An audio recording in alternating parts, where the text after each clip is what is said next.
Sentence వాక్యం ఏదైనా మనం సెంటెన్స్ మొత్తం చదివితే మీనింగ్ వస్తుంది కదా. అంటే మోకాలుకు బోడగుండుకు ముడిపెట్టే విధంగా government of India additional secretary మాట్లాడిన సెంటెన్స్లో సగం చదువుతాడు, కింద కేసీఆర్ గారు ఎక్కడో ఆరో పేరాలో మాట్లాడిన దాంట్లో సగం సెంటెన్స్ దానికి దీనికి కలుపుతాడు. కలిపి ఇగో కేసీఆర్ ఒప్పుకున్నాడు అనే ఒక పచ్చి అబద్ధాన్ని నిన్న రేవంత్ రెడ్డి గారు ఎట్లా మాట్లాడారో నేను ఇప్పుడు మీకు చూపించబోతా ఉన్నా. ఇది ఇందులో మీరు నేను మీకు బాగా అర్థం కావాలంటే ఆ వీడియో స్టార్ట్ చేసే ముందు చెప్తా. ఇది గవర్నమెంట్ ఆఫ్ ఇండియా కేంద్ర ప్రభుత్వ అడిషనల్ సెక్రటరీ మాట్లాడింది ఎల్లో లైన్. రేవంత్ ఇక్కడ స్టార్ట్ చేస్తాడు.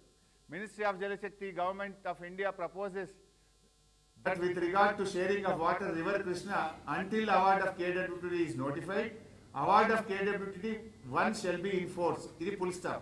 ఇక్కడ నుంచి చక్కగా గీకి వస్తాడు. ఈ started the working arrangements between అని ఇది కూడా ఎక్కడికి 1956 ఇది కామా, ఇది ఫుల్ స్టాప్ కాదు కామా. ఇక్కడికి చదువుతాడు. ఇక ఈ ఎల్లో టు ఎల్లో మీరు గమనిస్తే ఇక్కడ స్టార్ట్ చేసి ఈ మధ్యలో ఇదంతా తెడిచిపెట్టి ఇగో మళ్ళీ ఇక్కడ తెచ్చి ఇక్కడ కలుపుతాడు. మీరు బాగా చూడండి.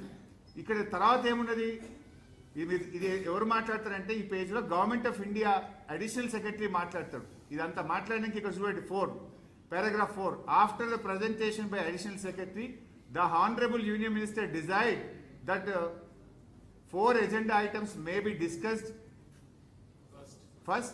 If any other item needs to be discussed in the meeting, the same could be taken up as a table item, recalling that the first apex meeting AP was requested to speak first. This time he requested honorable chief minister of Telangana to speak first. First ఎపెక్స్లో Andhra Pradesh CM first మాట్లాడిండు, second ఎపెక్స్లో Telangana CM first మాట్లాడాలి. అంటే ఇగో ఇక్కడికి అయిపోయి ఇక్కడ కేసీఆర్ గారు start చేస్తారు. Honourable chief minister of Telangana expressed. ఆయన ఏం చేస్తాడు, గవర్నమెంట్ ఆఫ్ ఇండియా సెక్రటరీ మాట్లాడిన ఈ రెండు వ్యాఖ్యలు తీసుకొని ఈ పారాగ్రాఫ్ కేసీఆర్ గారు మాట్లాడిండు 5.1, 5.2, 5.3 ఈ తోకకు షెల్ బి ఇన్ ఫోర్స్ అని గవర్నమెంట్ ఆఫ్ ఇండియా మాట్లాడిన దానికి ఇగో ఇక్కడ కలుపుతాడు. కలిపి ఇదన్న మొత్తం చదువుతాడు. అంటే 1956 కామా ఇది ఇక్కడికి ఆపేస్తాడు. అంటే మోకాలకు బోడగుండుకు మొదలు పెట్టి ఇగో చూడు కేసీఆర్ ఒప్పుకున్నాడు అంటాడు. యాక్చువల్గా ఇక్కడ చూస్తే ఈ 5.3 మీరు చూడండి. ఈ స్టేటెడ్ దట్ కేసీఆర్ గారు ఏం చెప్పినారో ఇక్కడ ఉంది. ఈ stated that the working arrangement between both the states is still continuing and unless water sharing is finalized by the tribunal section 3 of ISRWD Act 1956, the question of notification of jurisdiction of board should not arise. Full stop. He also stated the tribunal matter is pending in Supreme Court and sub judice. Hence, on this account also, the jurisdiction matter cannot be deliberated. అంటే మళ్ళీ ప్రాజెక్టుల అప్పగింత ప్రక్రియ చేయడానికి వీలు లేదు. ఇది first ఎపెక్స్లో ఏదైతే చెప్పినరో KWTD2 award వచ్చేదాకా ప్రాజెక్టులు అప్పగించద్దు. నంబర్ 1. నంబర్ 2 ఏమన్నారు, ఇది సుప్రీంకోర్టులో కూడా కేసు నడుస్తుంది కనుక ఇది సబ్జుడిస్ కనుక ప్రాజెక్టుల అప్పగింత ప్రశ్నే ఉత్పన్నం కాదు. అంటే ఈ 5.3 పారాగ్రాఫ్ దేని గురించి చెప్పిండ్రు, ప్రాజెక్టుల అప్పగింత గురించి చెప్పిండ్రు.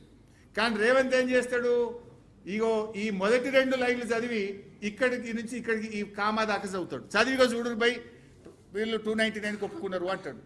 మీకు ఎందుకు ముందు ఎక్స్ప్లెయిన్ చేస్తున్నా అంటే మీకు అర్థమైతే ఆ వీడియో మీరు ఫాలో అవుతారని స్పీచ్ను. ఫస్ట్ ఈ మీటింగ్లో ఎవరెవరు పాల్గొన్నారు అని పేజ్ 1లో ఉంటుంది.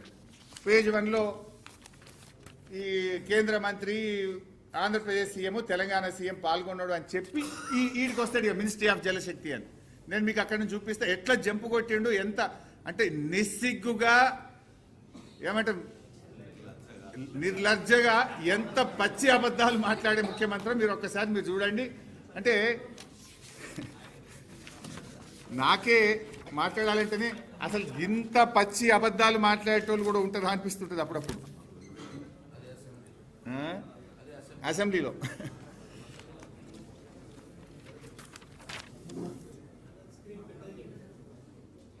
ఏమైంది బాబు?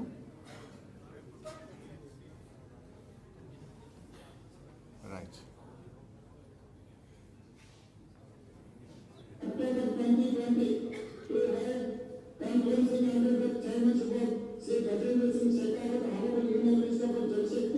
Sir, Minister of Honorable Minister, Chief Minister of Andhra Pradesh.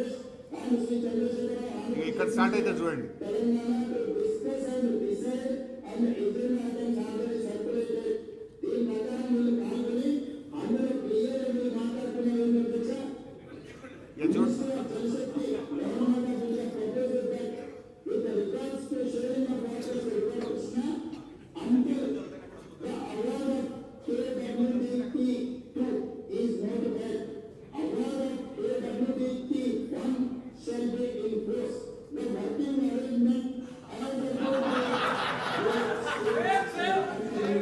కేంద్ర ప్రభుత్వం ఏమన్నదంటే మీరు గతంలో ఏదైతే వర్కింగ్ అరేంజ్మెంట్స్ ఉన్నాయో 299 తెలంగాణ 512 ఆంధ్రప్రదేశ్కి ఏదైతే మీరు అనుకుంటున్నారో దాన్ని యాజ్ ఇట్ ఈస్ గా కొనసాగిస్తున్నాను కేంద్ర మంత్రి 2020లో అన్నాడు అధ్యక్ష. మంత్రి మారినా వీళ్ళు తీసుకునే నిర్ణయానికి మేము కట్టుబడి ఉన్నామన్నారు. అప్పుడు ఒకవేళ ఏదైనా ఈ రోజు తప్పులు పడుతున్న చంద్రశేఖరరావు గారు మాట్లాడాల్సింది పాతది తెలుసో తెలియకనో తప్పు చేసినాం, ఇప్పుడు మా ఆలోచన మా విధానాన్ని మార్చుకున్నాం, మా తెలంగాణకు రావాల్సిన నీళ్లు ఇన్ని అని అడగలేదు అధ్యక్ష. 5.1 దీంట్లో మీటింగ్ మినిట్స్ కు సంబంధించింది రీడౌట్ చేస్తున్న అధ్యక్ష. Honourable chief minister of Telangana express his gratitude to honorable union minister for giving him the opportunity and requested for the proceedings of the second apex council meeting to be recorded. ఇంత గొప్ప అవకాశం ఇచ్చినా 299 512 పంచుకోవడానికి మీకు మనస్ఫూర్తిగా ధన్యవాదాలు చెప్తున్నా, మీ కృతజ్ఞతగా ఉంటా అని చెప్పి కింద ఏమన్నాడు, ఈ stated that the working arrangement between both the states is still continuing and until and unless water sharing is finalized by the tribunal under section 3 of ISRWD Act of 1956 categorical గా చంద్రశేఖరరావు గారే స్వయంగా పదే మేము అంటుంటే మాకు సంబంధం లేదని శాసనసభ్యుడు హరీష్ రావు గారు అంటుంది కదా అధ్యక్ష. ఇది అఫీషియల్ మీటింగ్ మినిట్స్ అధ్యక్ష. ఇది తెలంగాణ స్టేట్ గవర్నమెంట్ డాక్యుమెంట్ కాదు, గవర్నమెంట్ ఆఫ్ ఇండియా డాక్యుమెంట్. ఇది మనకి ఇమ్మీడియట్ గా మీటింగ్ మినిట్స్ మనకి సర్క్యులేట్ చేస్తారు అధ్యక్ష. ఈ మీటింగ్ లో క్లియర్ గా ఇది చంద్రశేఖరరావు గారు ఏం మాట్లాడినరో వాటికి సంబంధించిన మీటింగ్ మినిట్స్ అధ్యక్ష. ఎజెండా ఏముంది, ఎజెండాలో చంద్రబాబు నాయుడు గారు ఏం మాట్లాడినరు, ఎజెండాలో చంద్రశేఖరరావు గారు ఏం మాట్లాడినరో కూడా మీటింగ్ మినిట్స్ లో రికార్డ్ చేసిన దాంట్లో క్లియర్ గా 5.3లో చంద్రశేఖరరావు గారు కేటగారికల్ గా స్టేట్మెంట్ ఇచ్చిండు. He stated that the working arrangement between both the states is still continuing and until and unless water sharing is finalized by the tribunal under section 3 of ISRWD Act of 1956 Brijesh tribunal లో నీటి పంపకాలకు జరిగే వరకు ఇదే arrangements తో మేము ముందుకెళ్తాం, మాకు వేరే నీళ్ళే అక్కర్లేదని అక్కడ చెప్పొచ్చింది చంద్రశేఖరరావు గారు కాదా? ఇది అఫీషియల్ మీటింగ్ మినిట్స్ అధ్యక్ష. ఇది ఎవరో పార్టీ ఆఫీసులోనో ఏ పేపర్లోనో రాసిన పేపర్లు నేను కోట్ చేస్తలేను అధ్యక్ష. రేవంత్ రెడ్డి అనే వ్యక్తి ఒక అబద్ధాన్ని ఎంత నిస్సిగ్గుగా నిర్లజ్జగా ఎంత అబద్ధాలు మాట్లాడడంలో ఎంత దిట్టనో దీన్ని చూస్తే అర్థమవుతుంది. ఇక్కడ చూడండి మీరు, he stated that the working arrangement between both the states are still continuing and until unless water sharing is finalized by the tribunal under section 3 of ISRWD Act 1956 and idike happened. The question of notification of jurisdiction of board should not arise. Full stop ikkada undi. ఆయన చెప్పింది కామ దగ్గర ఆయన చెప్పింది కేసీఆర్ గారు చెప్పింది ప్రాజెక్టులు కేఆర్ఎంబికి అప్పజింపే ప్రశ్నే ఉత్పన్నం కాదు అని చెప్తే దీనికి ఇక్కడి నుంచి ఇక్కడికి కలుపుతాడు. ఇది అయిపోయింది ఇంకేడికి పోయిండు, 1956 అయిపోయింది ఇంకా కేసీఆర్ గారు థ్యాంక్స్ చెప్పిండు అంటాడు. అంటే ఎంత మనిషి ఇంకేమన్నా అనాలో నాకు అర్థమైంది. ఇప్పుడు ఆ దేవుని గుళ్ళో కూడా అప్పుడప్పుడు దొంగతనం చేస్తుంటారు. ఆ గుళ్ళో దొంగతనం చేసే దొంగకు కూడా కొంత నిజాయితీ ఉంటుంది. వాడు కూడా ఏదైనా మొక్కితే ఇంత మళ్ళా హుండీలు వేస్తాడు పోయి, లేకపోతే దేవుడికి మొక్కి తప్పైంది నేను దొంగతనం చేస్తున్నాను దేవుడిని ప్రార్థించేస్తాడు, వీడు అంతకంటే హీనమున్నాడు. మీరు చూడండి, అసలు కేసీఆర్ గారు ఉపన్యాసం ప్రారంభించినప్పుడు బేసిక్ ఎవరైనా ఒక మీటింగ్ లో మాట్లాడేటప్పుడు ఏం చెప్తాము, Telangana expressed his gratitude to Union Minister for giving the opportunity and requested for the proceedings of the second Apex Council meeting to be recorded. Further, he requested that the minutes may be issued after obtaining the views of both the state governments Honorable Union Minister informed him that the proceedings are being recorded. తర్వాత ఈ 5.2లో ఏం మాట్లాడిండో కేసీఆర్ గారు చెప్పలే. ఇక్కడ కేంద్ర ప్రభుత్వ additional secretary మాట్లాడిన కాడికి ఈడికి వచ్చిండు, ఈడికెళ్ళి థ్యాంక్స్ చెప్పిండు అని మీదికి పోయిండు. ఇక్కడ మీటింగ్ స్టార్ట్ అయ్యేటప్పుడు నాకు అవకాశం ఇచ్చినందుకు ధన్యవాదాలు అని స్టార్ట్ చేసిండు.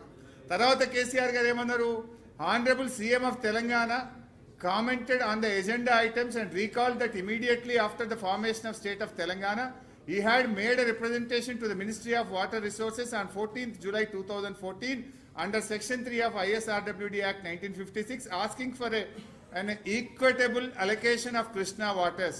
He stated that Telangana is the youngest state and every state has a constitutional right to get a fair and equitable allocation of river waters. Telangana has requested to refer the matter to a tribunal and Government of India should not have any reservation on this. Even after 7 years of the formation, Telangana state is still waiting to know about its legitimate share of waters. After 1 year, they had approached the Supreme Court. He stated that he has mentioned all this in his letter to Honorable Minister Jal Shakti and had argued to include them in the agenda of the meeting. ఇంత స్పష్టంగా కేసీఆర్ గారు thanks చెప్పి రాష్ట్రం ఏర్పడ్డ 42 రోజుల్లోనే కృష్ణా నదీ జలాలు పునఃపంపిణీ చేయాలని నేను లేఖ రాసిన, ఒక రాష్ట్రంగా మాకు హక్కులున్నాయి, ఒక ట్రిబ్యునల్ కాన్స్టిట్యూట్ చేయాలి, మీరు చెయ్యకపోతే మేము సుప్రీంకోర్టుకు పోయాము అని అంత స్పష్టంగా కేసీఆర్ గారు కేంద్ర మంత్రిని నిలదీసిండు ఆ మీటింగ్లో. ఇది వదిలిపెట్టాడు, కిందికి వచ్చి ఏం చేసిండు, తను ప్రాజెక్టులు అప్పజెప్పను అని కేసీఆర్ గారు ఇందులో చెప్తే మోకాలకు బోడగుండుకు పెట్టినట్టు దీని నుంచి దీనికి కలుపుతాడు. ఇంకా నెక్స్ట్ చూడండి మీరు, ఇందులో కేసీఆర్ గారు ఏం చెప్పారు, 5.4లో మీరు చూస్తే ఇక్కడ నుంచి చూద్దాం.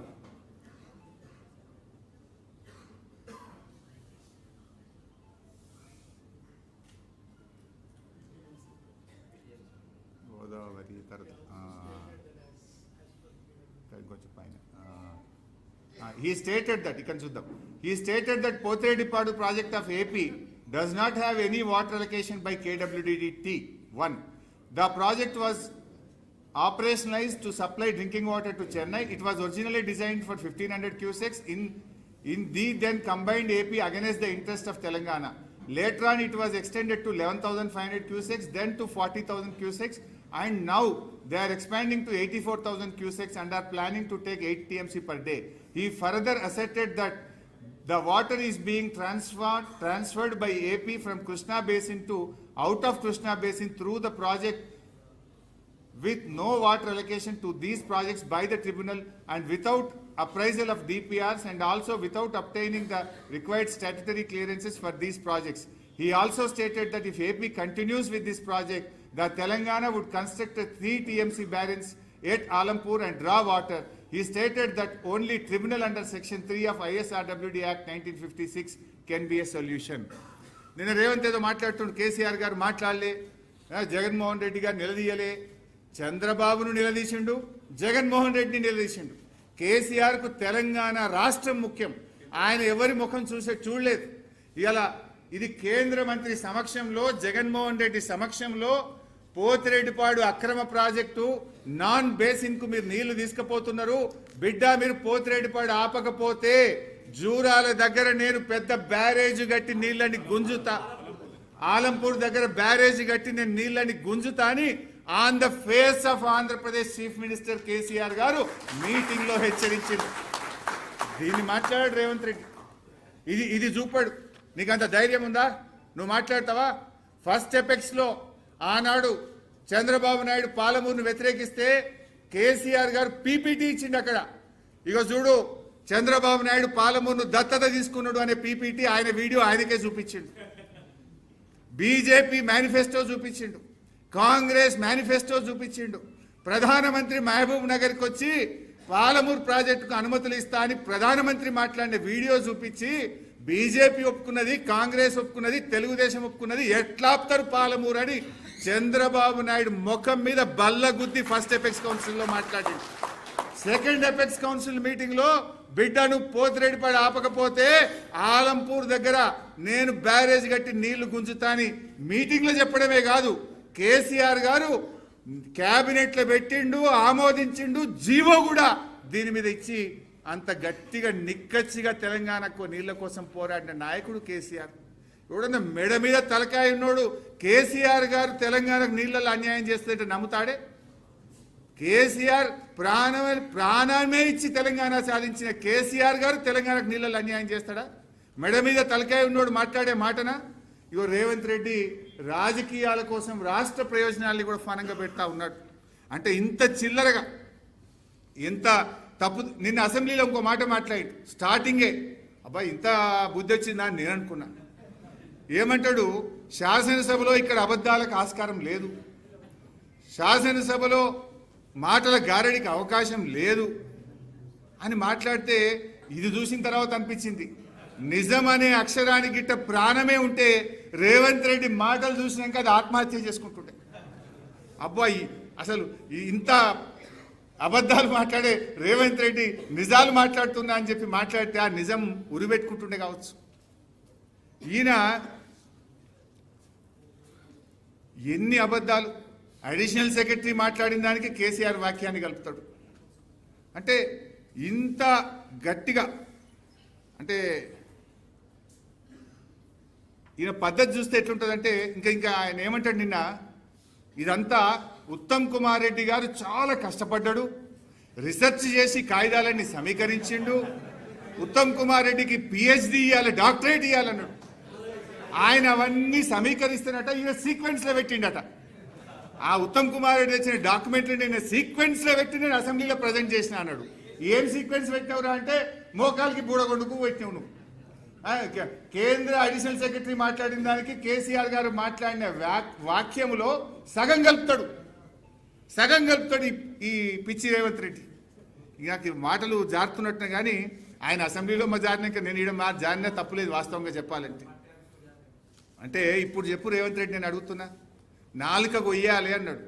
నేను అడుగుతున్నా రేవంత్ రెడ్డి, నువ్వు ఇంత అసెంబ్లీలో అబద్ధాలు మాట్లాడి యావత్ శాసనసభ వ్యవస్థను తప్పుదో పట్టించిన నీ నాలుక కొయ్యాలనా, ఎవరి నాలుక కొయ్యాలనో చెప్పు రేవంత్ రెడ్డి అని నేను అడుగుతా ఉన్నా.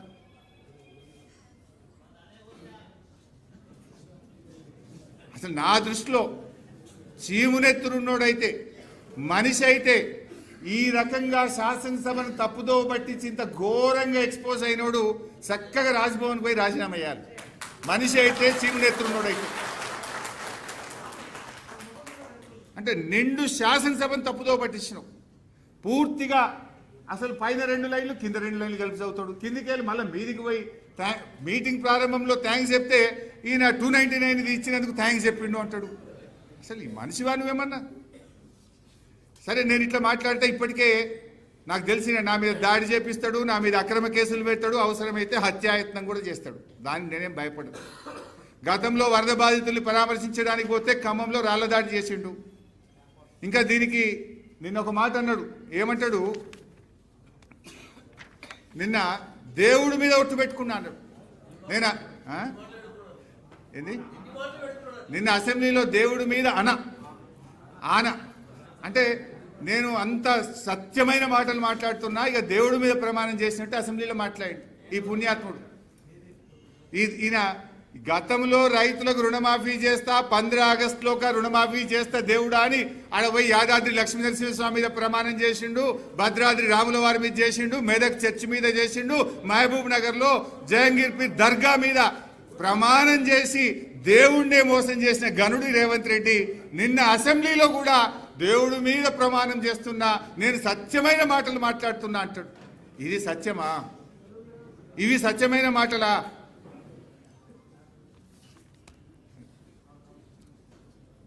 నెక్స్ట్,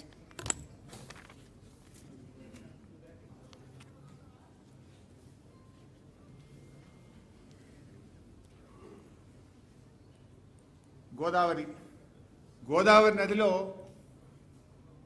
కాకతీయ నిజాం రూల్లో మనకు దక్కిన నీళ్లు 252 టీఎంసీలు. సరే, 60 ఏళ్ల కాంగ్రెస్ తెలుగుదేశం పాలనలో గోదావరి నది మీద ప్రాజెక్టులకు సాధించిన హక్కులు 265 టీఎంసీలు. 60 ఏళ్ళు. 9.5 ఏళ్ల కేసీఆర్ గారి ప్రభుత్వం 383 టీఎంసీలకు గోదావరి నది మీద హక్కులు సాధించింది.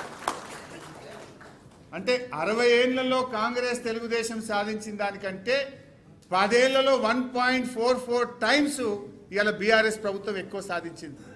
అంటే 60 ఇయర్స్ వర్సెస్ 10 ఇయర్స్ మీద కూడా ఎక్కువనే.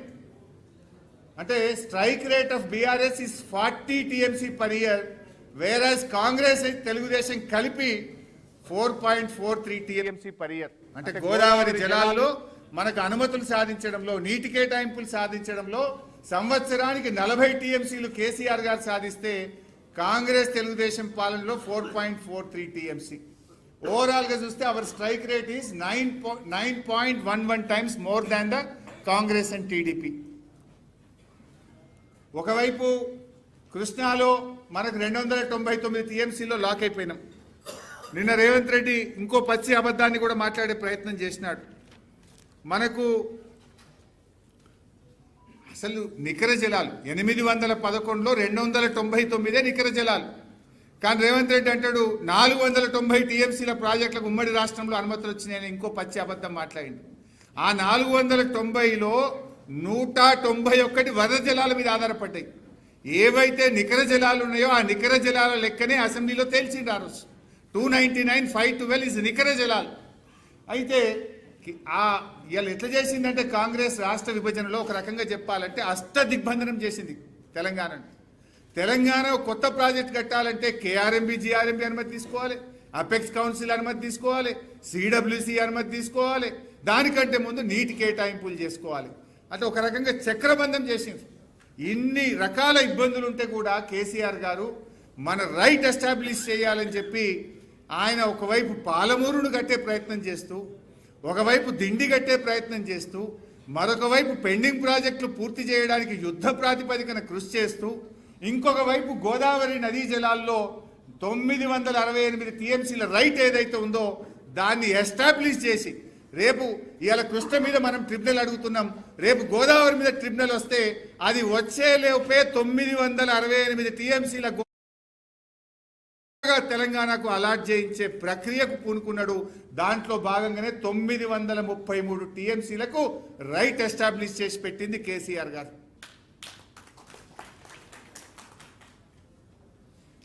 ఇది మీరు చూస్తే మొత్తం లెక్క ఏ ప్రాజెక్టు కేసీఆర్ గారు ఎన్ని వాటర్ అలొకేషన్ చేసిండ్రు మొత్తం నేను చెప్పిన 933 టీఎంసీలు నోటి మాట కాదు, ఇది విత్ ఫ్యాక్ట్. మీరు అక్కడ చూస్తే కనబడుతుంది 933 933 టీఎంసీలు వేరియస్ ప్రాజెక్ట్స్కు గోదావరిలో కేంద్ర ప్రభుత్వం నుంచి అనుమతులు తెప్పించి రైట్ ఎస్టాబ్లిష్ చేసి పెట్టిన ప్రభుత్వం కేసీఆర్ గారి ప్రభుత్వం.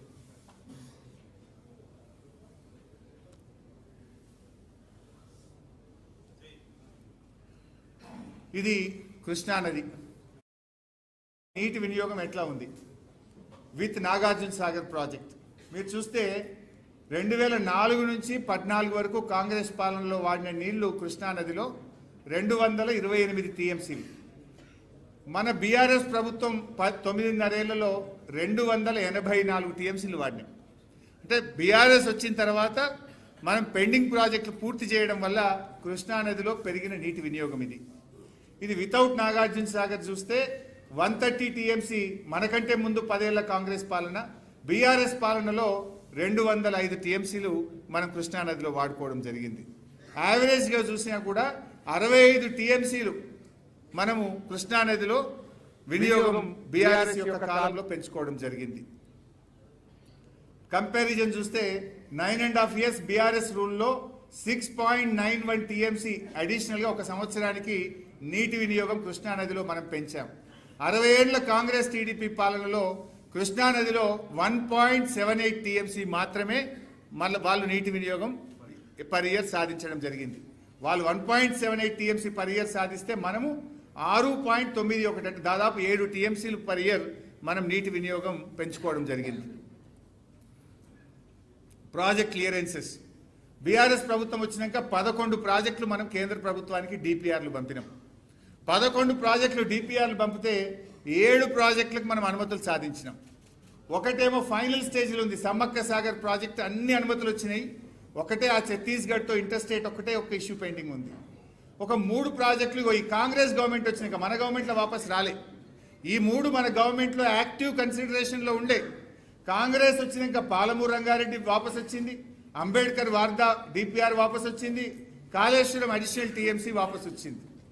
దీన్ని మనం ఇంకా ముందుకు పోయి చూస్తే 9.5 ఏళ్ల బీఆర్ఎస్ గవర్నమెంట్లో 11 డిపిఆర్లు పంపినాం, 7టికి అనుమతులు సాధించినాం, 1 ఇంకా అక్కడ పెండింగ్లో ఉంది.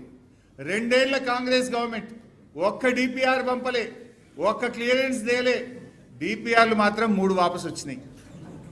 అంటే BRS success rate 63%, Congress success rate -30. మనమేమో 7 ప్రాజెక్టులకు అనుమతులు తెచ్చినాం. ఆ ఒక్కటి సమ్మక్క సాగర్ కూడా 90% అయింది. ఆ 3 ప్రాజెక్టులు కూడా మనం వేగవంతంగా అనుమతులు తెచ్చే ప్రాసెస్ ఉంటే వీళ్ళ 2 ఏళ్ల చేతగాని పాలనలో ఇంకా ఇది చెప్తుండు, మేము ఎంపీలుగా పనిచేసినాం, మాకుండే అనుభవం వాడినాం, మేము ఏం పీకినావు, 3 ప్రాజెక్టులు వాపస్ తెచ్చినాం. నువ్వు తెచ్చింది 3 ప్రాజెక్టులు రిటర్న్ వచ్చినాయి. అవర్ సక్సెస్ రేట్ ఈజ్ 63%, నీ సక్సెస్ రేట్ -30.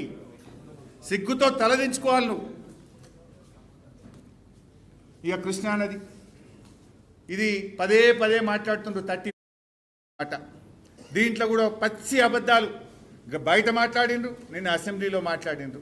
ఇప్పుడు నేను సాక్ష్యాధారాలతో సహా రుజువు చేస్తాను. అసలు ఈ కృష్ణానది పరివాహక ప్రాంతం మనది 68, తెలంగాణకి ఇచ్చింది కేవలం 34%. మరి ఉమ్మడి రాష్ట్రంలో చూస్తే మనకి ఇచ్చింది 34, 66.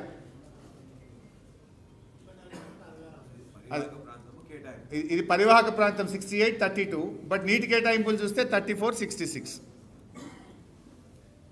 అసలు ఈ 299 ఎక్కడి నుంచి వచ్చింది? ఉమ్మడి ఆంధ్రప్రదేశ్లో తెలంగాణకు 60 ఏళ్లలో కేటాయించిన నికర జలాలు 299 టీఎంసీలు. ఇది నేను చెప్తలేను. Information furnished with reference to the MLAs letters AP reorganisation act bill 2013. ఇది ఆ బిల్లులోనే పెట్టింది. ఇది శాసనసభలో పెట్టి ఏపీ రీఆర్గనైజేషన్ బిల్ 2013లో ఇది భాగం. అంటే ఆనాడు ఆంధ్రప్రదేశ్ ప్రభుత్వం, ఆనాటి కాంగ్రెస్ ప్రభుత్వం తెలంగాణకు కేవలం 299 టీఎంసీల నికర జలాలు మాత్రమే కేటాయించిండ్రు. ఇది వాళ్ళ ద్రోహం. మీరు ఇక్కడ ఫస్ట్ మీటింగ్ పదే ఏం చెప్తున్నారు? కేఆర్ఎంబీలో 2015-16లో వీళ్ళు ఒప్పుకొని వచ్చిండ్రు, 299కి ఒప్పుకున్నారు అన్నారు. మీకు ఇంకా బాగా అర్థం కావడానికి ఇది 20th June 2015 minutes of the meeting. ఇది ఇక్కడ చూడండి ఒకసారి. In this regard he highlighted that the KWDT award the erstwhile state of Andhra Pradesh has been allocated 811 TMC utilization in various projects as en bloc. However, as per the arrangements decision taken by the erstwhile state of Andhra Pradesh, allocation in both the parts of the state came to be 512 TMC Andhra Pradesh and 299 TMC to Telangana. ఇంత స్పష్టంగా అక్కడ ఇది చెప్పడం జరిగింది. ఆనాటి ఉమ్మడి ఆంధ్రప్రదేశ్లోనే ఈ 512 ఆంధ్రాకు, 299 తెలంగాణ కేటాయించారు. It was agreed in the meeting that the figures share of the ratio of the two states as mentioned in the list of projects dated 18/10/2013. చూడండి 18/10/2013 ఏంది? మీరు బ్యాక్ పోతే కనబడుతుంది. ఇగో ఇది 18/10/2013 ఈ bill. 18/10/2013 may be followed as the working arrangements for the current year only, without prejudice to the rights of the two states about the entitlements which have been raised or to be raised before any appropriate forum. Thereafter, it is important. Thereafter, project-related issues were discussed and following working arrangements for the year 2015-16 only were agreed as a temporary measure. తాత్కాలిక సర్దుబాటు. ఇక్కడ the entire arrangements agreed for the current year would be without any prejudice to the stand of both states before any forum. ఇప్పుడు ఈ ఆదిత్యనాథ్ దాస్ ఆంధ్రప్రదేశ్కి వెళ్ళి, ఈయన advisor గారు, తెలంగాణ ద్రోహి, తెలంగాణకు అన్యాయం చేసిన దాస్ ఆ రోజు ఆంధ్రప్రదేశ్కి వెళ్ళి సంతకం పెట్టిండు. ఈ మీటింగ్లో ఆనాడు మన CWC retired chief engineer R Vidyasagar Rao garu ఆ మీటింగ్లో పాల్గొని జాగ్రత్తగా ఈ తాత్కాలిక ఒప్పందం, తాత్కాలిక అరేంజ్మెంటు ఇది ఏ కోర్టు ముందు కానీ ఎక్కడ కానీ చెల్లదు, ఎనీ ఫోరం ముందని చాలా జాగ్రత్తగా ఆ రోజు విద్యాసాగర్ రావు గారు దీన్ని డ్రాఫ్ట్ చేయించారు. ఇది arrangement. There is a difference between arrangement and agreement. Arrangement అనేది తాత్కాలిక ఏర్పాటు, సర్దుబాటు. అగ్రిమెంట్ అంటే ఒప్పందం. ఇక్కడ రాసింది ఏంది? It is clearly mentioned, it's a arrangement. It's only a temporary arrangement, it is not agreement. ఆ అరేంజ్మెంట్ కూడా ఎందుకు చేసుకోవాల్సి వచ్చింది? 2013 ఏపీ రీఆర్గనైజేషన్ యాక్ట్ బిల్లు తయారు చేసేటప్పుడు ఆనాటికి తెలంగాణకు 299 నికర జలాలే ఉన్నాయి కనుక ఆ టెంపరరీ అరేంజ్మెంట్ చేసుకోవాల్సి వచ్చింది. అంటే అసలు ఈ 299కు కారణమే నాటి కాంగ్రెస్. ఉమ్మడి రాష్ట్రంలో తెలంగాణకు నికర జలాలు కేటాయించకపోవడం వల్లనే తెలంగాణకు ఈ అన్యాయం జరిగింది. తర్వాత కేసీఆర్ గారు, సరే మనం అప్పుడు పాలమూరు పెండింగ్ ప్రాజెక్ట్స్, మా నిరంజన్ ఉన్నారు ఇక్కడ, మా లక్ష్మారెడ్డి గారు అప్పుడు మంత్రిగా ఉన్నారు, అప్పుడు ఇప్పుడున్న జూపల్లి కృష్ణారావు అల్లవై చేరిండు, ఆయన కూడా బీఆర్ఎస్ గవర్నమెంట్లో మంత్రి ఉండే.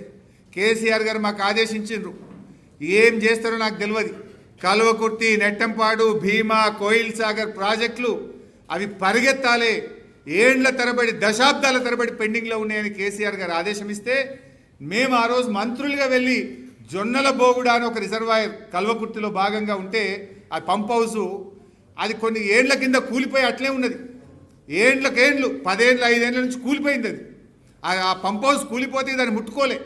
ఫస్ట్ టైం మేము ఆడికి పోయి ఇట్లా నిలబడితే వాళ్ళకి గబ్బిలాలు వేసినాయి పైకి, మొత్తం ఒక్కడేసారి గబ్బిలాలన్నీ పైకి లేచి వచ్చినాయి. మేము ఆ పంప్ హౌస్కి ఆడికి పోతే మేము అక్కడ ఉండి రాత్రంతా ఆడనే పంప్ హౌస్లనే పండుకొని నేల మీద పండుకొని రివ్యూ చేసి వెంటబడి పరిగెత్తించి రన్నింగ్ ప్రాజెక్టులుగా మార్చి దాదాపు 6,50,000 ఎకరాలకు పాలమూరు జిల్లాకు నీళ్లు ఇచ్చింది బీఆర్ఎస్. అన్నవాళ్ళ ఊరు ఉంటుంది, లక్ష్మారెడ్డి అనే ఊరు ఆవంచ ఉంటుంది. ఆ ఆవంచ దగ్గర దుందిబి మీద అక్వెడక్ట్ కడితేనే కల్వకుర్తి నీళ్లు ముందుకు పోతాయి. అక్వెడక్ట్ ముందుకు పోతలేదు. ఆ వాగు మీద ఎండల్లో పోయి మేము అక్కడ ఉండి ఈ సమ్మర్లో ఈ అక్వెడక్ట్ పూర్తి కావాలని మొత్తం ఫోర్సిబుల్గా ఇంజనీర్లందరినీ కూర్చోబెట్టి, కాంట్రాక్టర్ని కూర్చోబెట్టి ఆ రాత్రి అక్కడనే అన్నవాళ్ళ ఇంట్లో డాబా మీద వండుకున్నాం. ఏసీ రూమ్లలో వండుకోలే, మేము పైన డాబా మీద వండుకొని వెంటబడి ఒక్క సీజన్లో అక్వెడక్ట్ కట్టి ఒక్క కాళేశ్వరంలోనే కల్వకుర్తిలోనే 3,13,000 ఎకరాలకు మహబూబ్ నగర్ జిల్లాలో నీళ్ళు ఇచ్చింది బీఆర్ఎస్. సో అది ఎందుకు చెప్పే ప్రయత్నం చేసిన అంటే అప్పటికి మనకు నీళ్లు వాడుకుందామంటే ఛాన్స్ లేదు. ఈ కల్వకుర్తి, నెట్టంపాడు, భీమా, కోయిల్ సాగర్ ఆ పెండింగ్ ప్రాజెక్టులను రన్నింగ్ ప్రాజెక్టులుగా మార్చి నీటి వాడకం పెరిగినాక కేసీఆర్ గారు మాకు ఆ 50-50 అన్న ఇవ్వండి, మాకు ఇప్పటిదాకా మీరు 3466 ఇస్తున్నారు, ఏమని అంటే ట్రిబ్యునల్ అవార్డు అంటున్నారు, తాత్కాలిక అరేంజ్మెంట్ అంటున్నారు, మాకు ఇది నడవది, ఎట్టి పరిస్థితుల్లో 50-50 ఇవ్వాల్సిందే అని ఆ మీటింగ్లో చాలా గట్టిగా మాట్లాడినాం. ఇక్కడ చూస్తే Srisailam and NSP may be shared in ratio of 50-50 pending the final settlement by the tribunal. At least 50-50 అన్న ఇవ్వండి అని 18-19లోనే కోరినాం. ఒక్క 18-19లోనే కాదు, ఇగో 20 లెటర్లు ఉన్నాయి. 20 లెటర్లు విత్ డేట్స్ ఉన్నాయి. ఇక్కడ మీరు చూస్తే ఒక్కొక్క లెటర్ ఎన్నిసార్లు రాసినామో చూస్తే మీరు ఈ అన్ని లెటర్లలో 50-50 కోరినాం. మనం 50-50 షేరింగ్ చేయాలని మొత్తం 28 ఉత్తరాలు మనం రాయడం జరిగింది. బీఆర్ఎస్ పార్టీ 299కు పర్మనెంట్గా రాసిచ్చింది, మరణ శాసనం రాసింది అనే చిల్లర మాటలు మాట్లాడుతున్నారు. మరి నిజంగా రాసిచ్చిన వాళ్ళు అయితే 50-50 ఇవ్వమని 28 ఉత్తరాలు రాస్తారా? అసలు 299కు కేసీఆర్ గారు ఒప్పుకుంటే మొదటి అపెక్స్ కౌన్సిల్లో ఇంకెప్పుడేస్తావు ట్రిబ్యునల్లో నిలదీస్తాడా? రెండవ అపెక్స్ కౌన్సిల్లో ఇంకా 7 ఏళ్ళు అయింది నా తెలంగాణ నీళ్ల కోసం ఎదురు చూస్తుంది, ఎప్పుడు ఇస్తావని నిలదీస్తాడా? సుప్రీంకోర్టుకు వెళ్తారా? ఎందుకు కేసీఆర్ గారు ఇన్ని 28 ఉత్తరాలు రాస్తారా? అంటే ప్రతి నిమిషం కేసీఆర్ గారు కేంద్రం మీద పోరాడిండు, ప్రధానమంత్రికి లేఖలు రాసిండ్రు, కేంద్రాన్ని మెడలు వంచి ఒప్పించి ఇవాళ కృష్ణా జలాల పునః పంపిణీకి సెక్షన్ 3 సాధించిందే కేసీఆర్ గారు. వీళ్ళు పచ్చి అబద్ధాలు 299 ఒప్పుకున్నారు, మరణ శాసనం ఎవరు రాసిండ్రు? చూడండి 50-50 నిష్పత్తిలో జరగాలని 28 లేఖలు